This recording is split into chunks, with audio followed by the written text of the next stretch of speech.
ನೋಡಿ, 224 ಜನರಿಗೆ ಸಚಿವರಾಗಬೇಕು ಅಂತಕ್ಕಂಥ ಆಸೆ ಇರ್ತದೆ. ಅದು ಸಮಯ ಸಂದರ್ಭಗಳು ಬಂದಾಗ ಎಲ್ಲರಿಗೂ ಒಂದಿಲ್ಲ ಒಂದು ಅವಕಾಶಗಳು ಸಿಗ್ತಿದ್ದಾವೆ. ಅದು ಒಂದು ಮಾತಿದೆ, ಬಾರದು ಬಪ್ಪದು ಬಪ್ಪದು ತಪ್ಪದು ಅಂತೇಳಿ. ಕಾಲಾನುಸಾರವೆಲ್ಲವೂ ಆಗ್ತದೆ. ಅದ್ರ ಬಗ್ಗೆ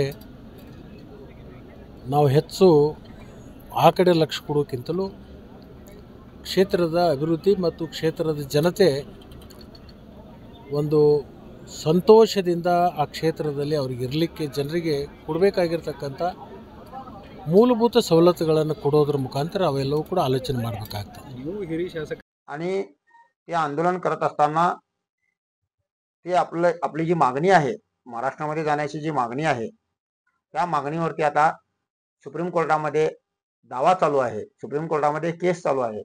ते सुप्रीम कोर्ट काय आदेश देईल त्यावर सर्वांना मान्य करावं लागेल.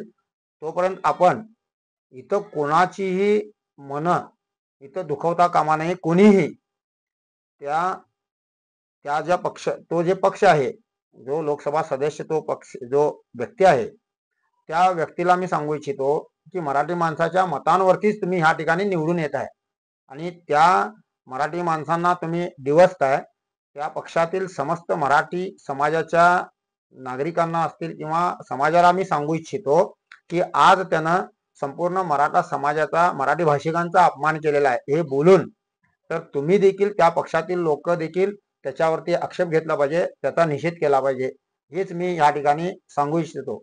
मी त्याचं नाव मुद्दाम घेतलेलं नाही आहे. त्याचं कारण एवढंच की त्याचं नाव घेऊन त्याला मोठं मला करायचं नाही आहे, कारण त्याची किती बुद्धिमत्ता आहे हे त्याच्या बोलण्यावरून समाजाला कळतं. तर तसल्या फालतू माणसाला आपण त्याचं नाव घेऊन मोठं करायचं नाही आहे.